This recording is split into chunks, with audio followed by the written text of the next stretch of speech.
Miss হবে না আপনার পছন্দের টিভি শো। দেখুন জি5 অ্যাপে একদম ফ্রি। বিশ্বাস করুন ম্যাডাম, আমিও না অনেক কঠিন পরিস্থিতির মধ্যে দিয়ে গেছি।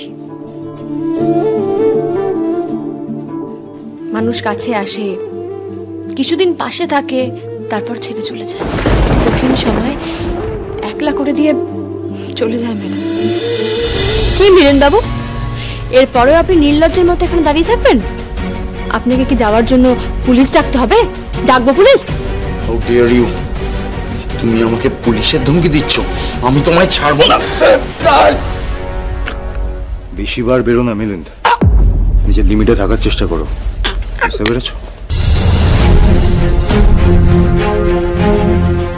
তোমার ভাগ্য বলো এখন তুমি বেঁচে আছো। বেঁচে থাকার কথা নয়, আমার মাথাটা গরম করে দিও না। যদি এর থেকে বেশি মাথাটা গরম হয়ে যায় না, আমার হাতে কোনো একটা অঘটন ঘটে যাবে, সেটা নেওয়ার মতো ক্ষমতা তোমার এখনো তৈরি হয়।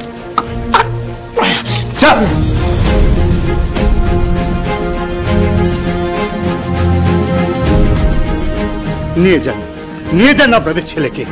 এইরকম জঘন্য স্কাউন্ড্রেল কখনো কারোর জামাই হতে পারে না, আমার তো নয়। নিয়ে যান। যদি ছেলেকে সময় মতো ঠিক করে মানুষ করতেন, তাহলে আজকে এই দিনটা আপনাদের দেখতে হতো না। যান, বেরিয়ে যান, বেরিয়ে যান, সবাই সবাই চলে যান।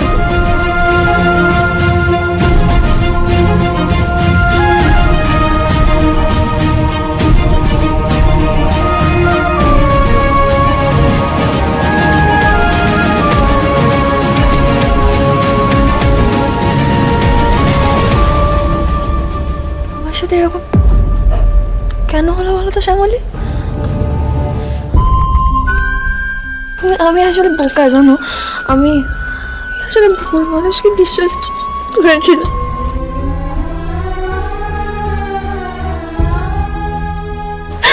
আমি আসলে ভুল মানুষকে বিশ্বাস করে বিয়েটাকে নিয়ে কত স্বপ্ন দেখেছিলাম, জানো। কত দূর অব্দি ভেবেছিলাম। আমি মানুষকে না চিনে ভবিষ্যতের কথা ভেবে নিয়েছিলাম। আমি কত বড় বোকা বলো। ম্যাডাম এখানে তো জীবনটা শেষ হয়ে যায় না, বলুন। পুরো জীবনটা এখনো বাকি আছে। এভাবে কাঁদবেন না ম্যাডাম, এভাবে কাঁদবেন না। না, শেষ হয়তো যেত, বলো। আজকে যদি বিয়েটা হয়ে যেত, তুমি আর অনেকে কত বড় বিপদের হাত থেকে বাঁচালে। এই বিয়েটা হয়ে গেলে আমি একটা ভুল মানুষকে বিয়ে করে ভুল পিলারের উপর আমি ভরসা করেছিলাম।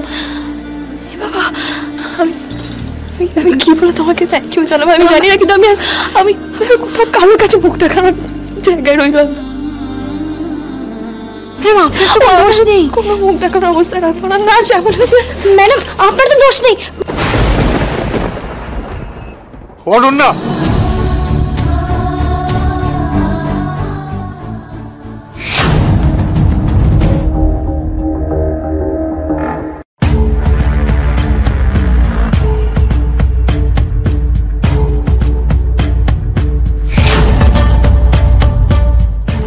থাকার চেষ্টা করো, বুঝতে পেরেছো?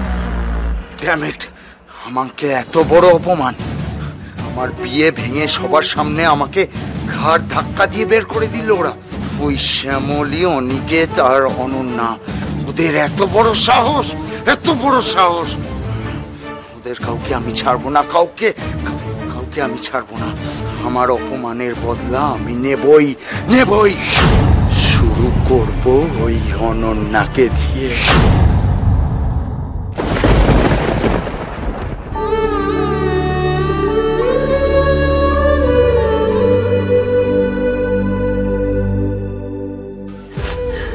কাঁদিস না মা, কাঁদিস না। কি থেকে কি হয়ে গেল, কেন এমনটা হলো, আমি কিচ্ছু বুঝতে পারলাম না। বাবা, আমাকে একটু একা থাকতে দাও প্লিজ, একটু একা থাকতে দাও প্লিজ। না ম্যাডাম,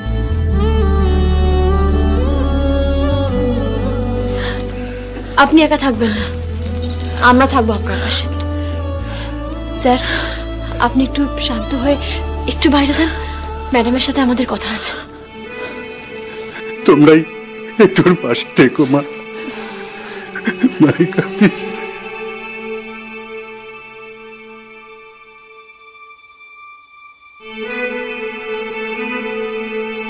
আমার সাথে কি হলো শ্যামলী? কেন হলো আমার সাথে? কাঁদবেন না ম্যাডাম, প্লিজ কাঁদবেন না। দেখুন, যা হয়েছে না ভালোর জন্য হয়েছে।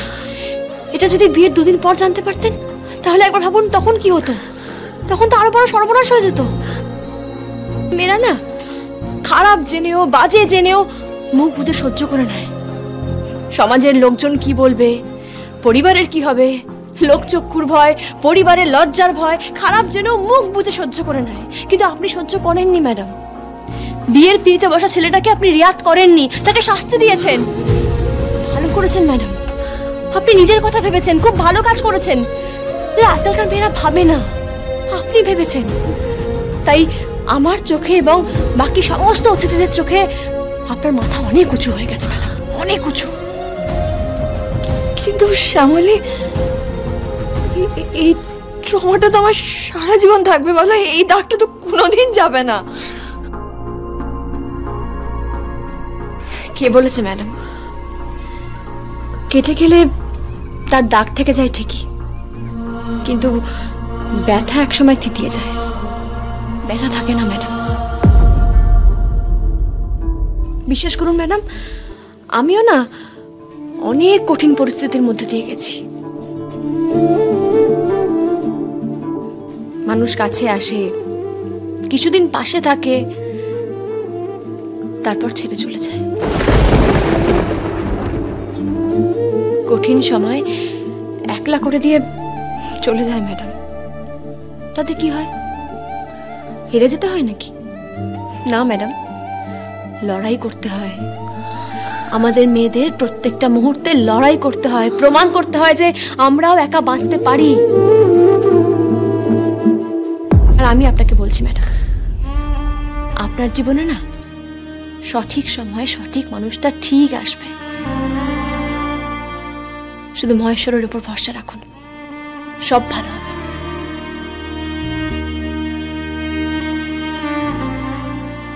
অনন্যা, শ্যামলী একদম ঠিক কথা বলেছে। আমাদের সাথে চিরকাল কেউ থাকে না, তারপরেও আমাদেরকে লড়াই করতে হয়, ঘুরে দাঁড়াতে হয়, নতুন করে বাঁচার স্বপ্ন দেখতে হয়। তোমাকে ওইটাই করতে হবে। আপনি পারবেন ম্যাডাম, আপনি নিশ্চয়ই পারবেন। এত সহজে হেরে গেলে চলবে না, তোমাকে পারতেই হবে। আমরা তো আছি তোমার সাথে।